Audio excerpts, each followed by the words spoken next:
All right, where are we going? No. We're going solvency counterplan framework, and then That's the stuff on the racism flow? Yeah, it's okay. consequentialism. I don't know. Solvency counterplan framework. Then where? What? So counterplan solvency framework, And then where? and then I guess just Where does BizCon go in all of this? bottom, I guess. Of the Okay. framework. Yeah. There we go. Okay, when evaluating this counterplan, what you're going to look at is whether or not it's also better than the counterplan. And the fact is that it does not. This counterplan does not provide long-term solvency compared to the affirmative plan. Where did kind of stuff go? Oh, here it is. Okay, so first of all, pull across the point that did you read the point number 8 on here? No.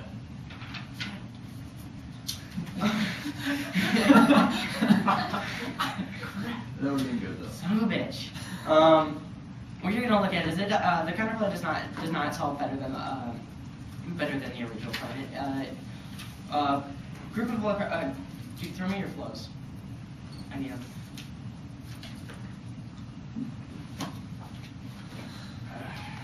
Did they have your arguments from the? No, just the 2NC.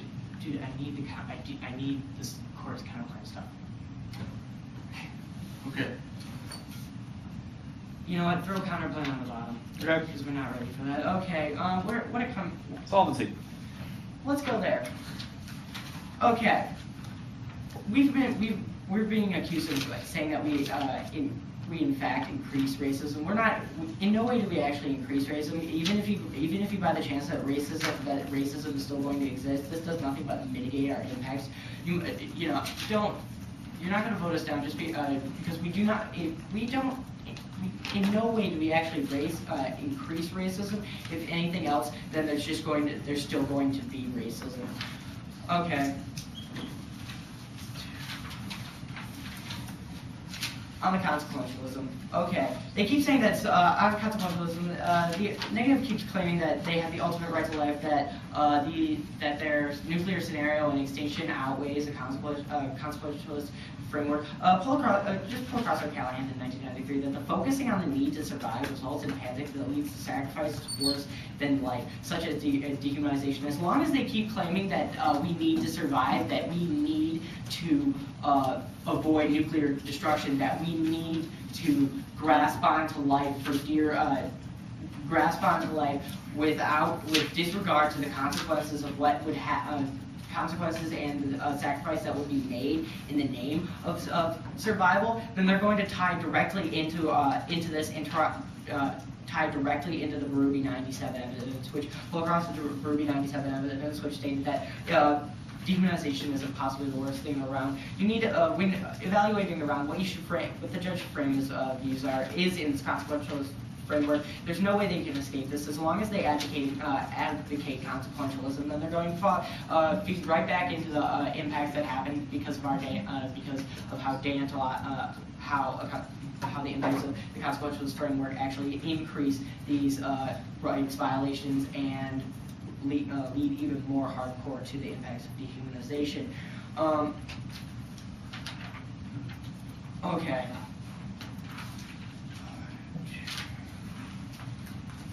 So, and they accused us of not pulling across the Gorath evidence. My partner fully did pull across the Gorath evidence along with under the consequentialist framework in the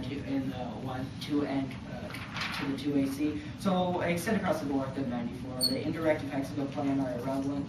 The principle of intervening actor demands moral actions are taken without regard for consequences. This means, despite all their impacts, despite their consequentialist nature, despite their genocide, their nuclear war, whatever they're going to claim in the impact, no matter how big it is, as long as they keep saying that we need to survive, that we need to cling to life, that they're going to lead to dehumanization needed, and that go back to the board, it says our plan, you need to vote affirmative on the fact that we need to take a step against poverty, against this the white supremacy that is prevalent in our educational system, and we need to take a stand against such things as racism. Did you find it yet? No, I don't have it. Do you guys seriously ever don't have any nervous? We can stop the speech for now and find it, but we Oh. don't have. Oh, okay. Apologize. Okay. So, essentially, with my 57 seconds left, on the counterplan, it really comes down to whether or not the counterplan can solve. And pull across the report, the Reinhardt in 2004, that there's no solvency. The counterplan will be struck down by state legislators. They have no chance of solvency. Pull across the no net benefit. We made it. The counterplan won't compete. The turns are dissets to the counterplan.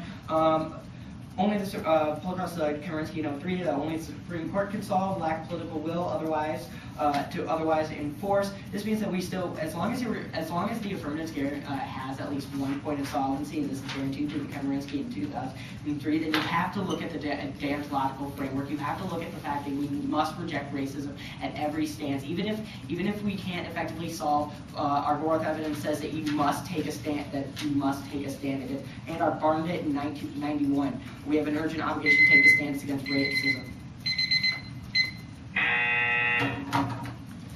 508.